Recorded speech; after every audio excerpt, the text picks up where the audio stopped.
Greetings and salutations, everyone. I hope everyone is doing well today.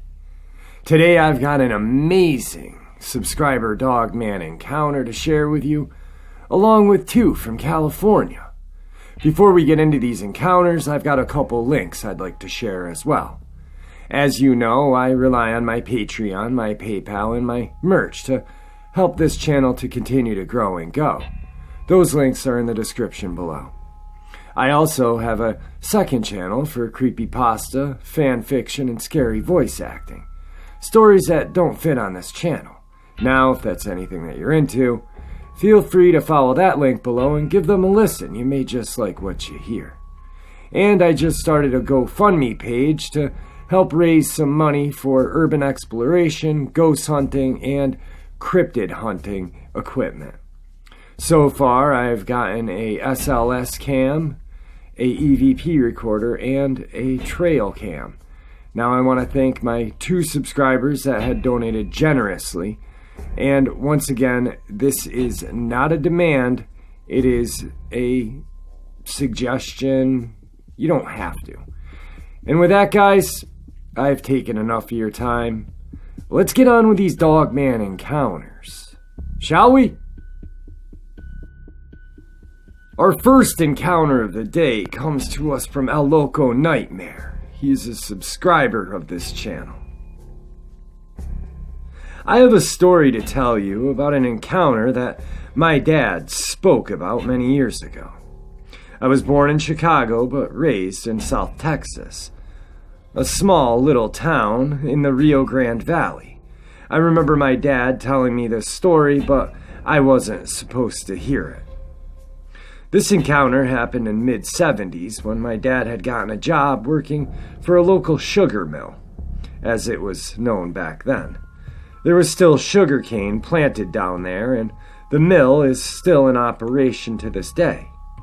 Anyway, when it was time to harvest the sugar cane, it would be a 24-hour operation.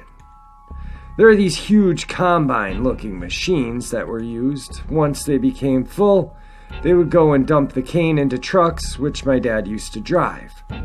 So one night, my dad didn't go to work, and this is when I overheard him tell the following story. Over the past few nights, a lot of the combine drivers were either refusing to work or quitting.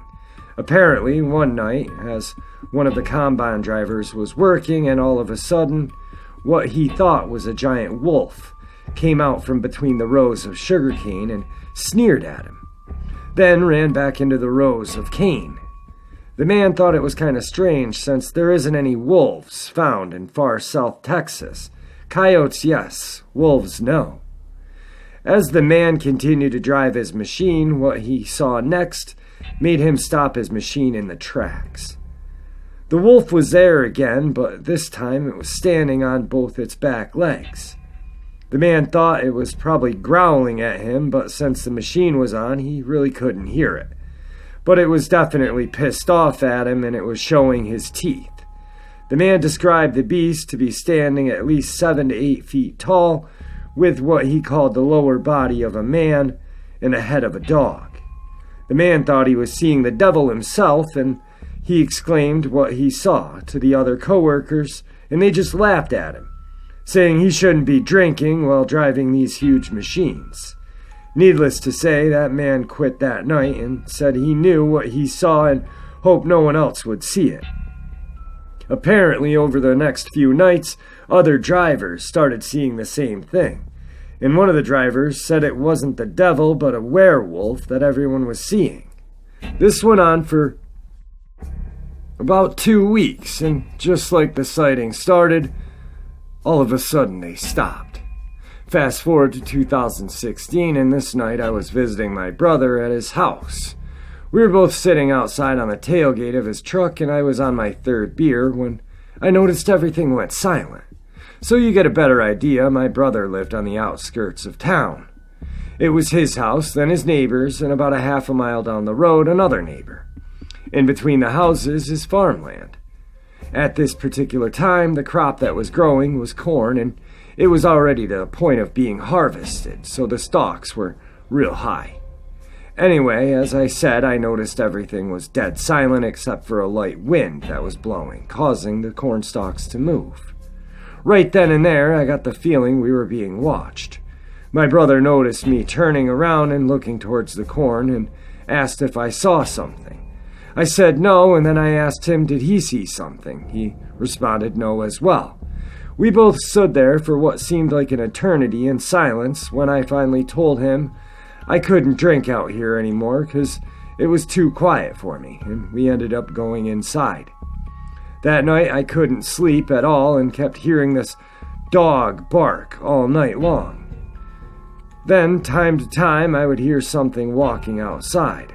I'm not saying this was a Dogman, but I know we were being watched and that feeling of dread I had the whole night. Well, this is my story and my dad's, and I know it isn't much, but just a thought. I needed to tell someone. Today's second Dogman encounter comes to us from Jedediah Smith, Redwood State Park, California, December 2nd, 2017. I was walking on the Jedediah Smith Redwood State Park in the Stout Memorial Grove. It is approximately 1 mile in circumference, and I was going to the left to circle around, but there was 2 young guys that started to walk off the trail to a big tree. So I went to the right, 50 feet down the trail. I hear a loud roar mixed with 2 screams, then dead quiet. I thought it was the 2 guys messing around, but I didn't hear any laughter. The hair on my arm stood up, wondering what it was. It sounded like this loud, deep howl, gutturally growling, all in one. I immediately turned around to leave because it was getting late and the sun was starting to set. About 20 feet back down the trail, I noticed a black figure standing 120 feet from where the 2 younger guys were standing earlier. At first, I thought it was a bear standing up because it was about 7 feet tall and backlit by the sun.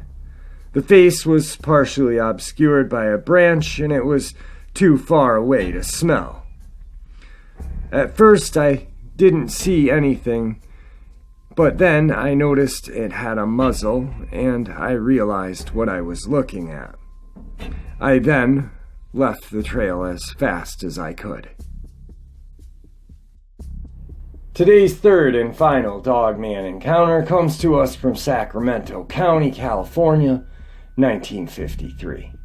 The encounter I'd like to share is not my own, but of my mother. She used to tell me stories when I was young about strange things she had experienced in her life. I remember this Dogman type of encounter. There's not particularly a lot of detail to this encounter, but what I find interesting is the location. The sighting took place in Sacramento, California, around 1953, not too far from our state's capital. Now, my mother states that when she was about 12 years old, she was lying on the couch watching television. That's when she noticed a scary dog face looking at her through a lower-paned window. The window was either on or by a door. I'm unclear of the fact. In any event, the head, she said, must have been about 2.5 feet above the ground. She covered her face in fright with her pillow. After a minute or so, she snuck a peek, figuring she just must have imagined it. She saw it was gone and felt a little better. Then she noticed it was now looking through another higher window. Its head was now about 4.5 feet above the ground. According to her recollection, there was nothing outside of the window for a dog to stand on. At that point, she just ran in the other room in terror. She doesn't really recall what happened after that. She describes the animal as being dark gray with glowing red eyes, seemingly panting or baring its teeth. She didn't see the body, but had the impression that it was thin. Unfortunately, she doesn't recall the time of day, month, or season. My parents tell me there's likely some American Indian burial grounds in the area, as there had been excavations near the river which yielded Native American arrowheads and other artifacts. I know it's been mentioned in some of the encounters, the proximity to the rivers and the natural American burial grounds. I even asked my mother if there were cornfields in the area, since that has been mentioned in many encounters as well. She said only a small patch of corn stalks in their own backyard. I didn't think that qualifies. The area around my grandparents' house was not really wooded. The neighborhood was mostly large fields with a few horses and some cattle. The areas around the river is wooded now, though, and was probably a lot more in '53 than it is today. Another paranormal story about this area is something that was mentioned on Monster Quest dealing with the Mothman. Someone supposedly was taking a dusk or night shot pictures of the Tower Bridge in 2009 and saw flying humanoid shape or something flying off the bridge. The Tower Bridge is about 1,000 feet range from my grandparents' house. Definitely spooky. 3 awesome Dogman encounters. El Loco Nightmare. I want to thank you for sharing that encounter that your father had and yours as well. I love hearing Dogman encounters from the past. You know, it gives credence to these encounters. You know, it gives them something to stand on. They're not just new, you know, some new found YouTube, something to entertain us with. 1953 California. That's almost 70 years ago. I mean, jeez. Anyway, I hope you guys enjoyed these encounters. I hope you guys have a great weekend, and I will see you Monday. Maybe tomorrow. I don't know. I might shoot for an episode tomorrow. Anyway, have a great weekend, guys. Farewell.